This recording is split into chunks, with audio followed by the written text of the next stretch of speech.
Hey, so after a long break and got the awful amount of shorts, depression and thinking how I should traumatize my friends this time, I now have decided to make a real video which is not League of Legends video. You think I will force myself to this trauma again? Wait more. Today we are gonna talk about other game that I have sunk an unhealthy number of hours, and this is not even the most played game by me.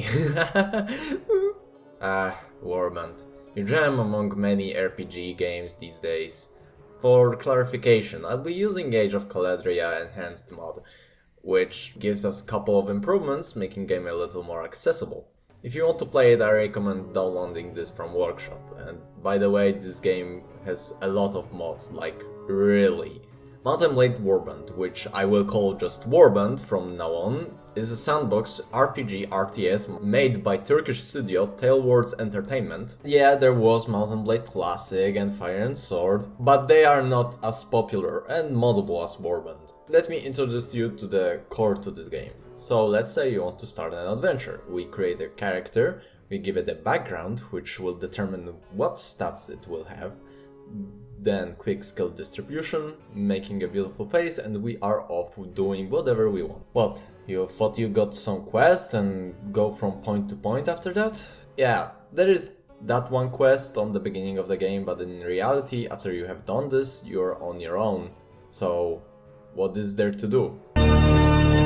You can become renowned warrior, kill bandits, then start fighting some kingdom on your own, then join anybody who is in war with them as a mercenary, become vassal, get your village, you can upgrade and do quests to get some recruits.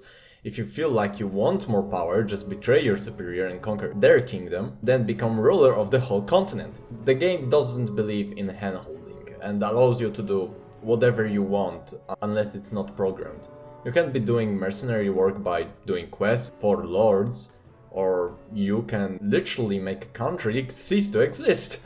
You can stick to the fighting bandits or become one of those rascals and plunder villages. To show you an example, and because I want to talk about this game more, I'll be describing you the Giga Chat campaign where I become the biggest simp on earth.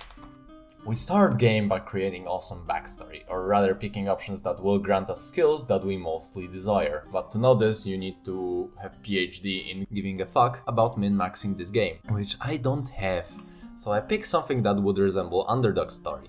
Pick awesome name, distribute skills, and finally, making a face that I feel satisfied with. I did tutorial quests and started to roam with the goal of getting rich. Yeah, originally I just wanted to get a lot of money and probably conquer some castle. In a Warband we have several ways of getting money. You can start a company that will produce various goods. Sometimes the city won't allow you because the owner decided that day that you are too ugly for their taste. Starting from the cheapest like bread making, ending on making dyes or producing silk. I don't care about how ridiculous it can sometimes be, I only care about this passive income. But I understand, it's not your cup of ale to do this. Fortunately, there is also killing bandits. Or if you feel fancy, raiding caravans with goods. It's most instant way to get those valuable items that we can sell later. There's also human trafficking and slaves. Simply put, if you get bonked, you are being sold. And there is always extortion of lower class. Or if you feel fancy, steal from the lord while collecting taxpayers' money for him.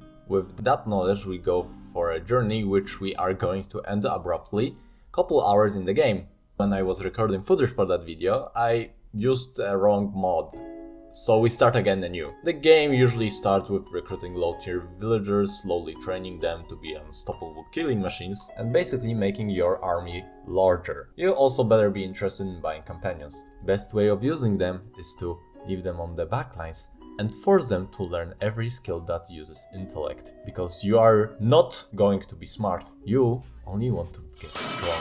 That will allow you to focus on those sick gains and most importantly make soldiers training faster. Now, if you ask me what's next, I must say we grind by killing and also more killing, and fortunately more killing. We are not alone. We are having an entire firing squad that will do our job much easier.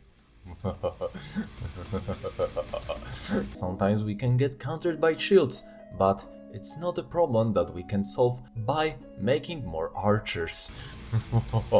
Not gonna lie to you, I was doing this for a while so I could get money to start an enterprise. Meanwhile, I went for a tournament. If you win one, you get even more money, an opportunity to meet your future wife. When I came victorious, I saw her, and her attitude told me that I won't fix her, but I'll try with every inch of my body to please her. So I start seeing her. Well, nobody looks.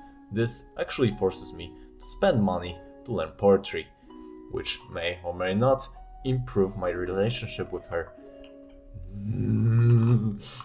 I will indulge in this activity until she sees me as a good partner, and in the meanwhile, we're gonna improve my standing in the realm by doing quests for lords and cities, especially doing quests for my future father-in-law. Much later, it seems I need to be royal, so I could be even considered a good candidate for her hand.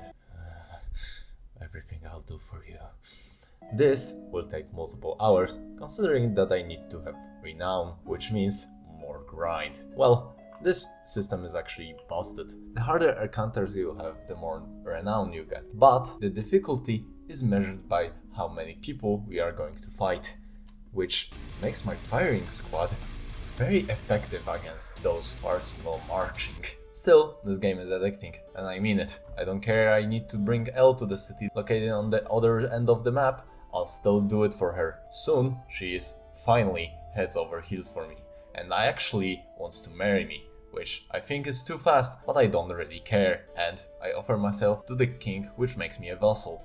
Now, I need to get over 9,000 dinars to achieve what I want. I am seriously poor, and this investment is pretty much not doable by me in quick time span. And there is war going on, so every time my village is raised to the ground, I don't get any profit for a whole week. So I speedrun every crime possible to get this money, and I finally, after so much time, I have got myself a wife, which will probably cost me a lot, but this is how love works, and I don't care. I will become king if it's needed, but for now, that will be it. In summary, this game is broad, and you can do a lot. There's huge mod community, and also a sequel. I didn't play it, but I heard it's awesome. But don't come to me if you consider otherwise, because I didn't play it yet. For now, it's gonna be everything, and I know this video could be actually longer, but I don't really like to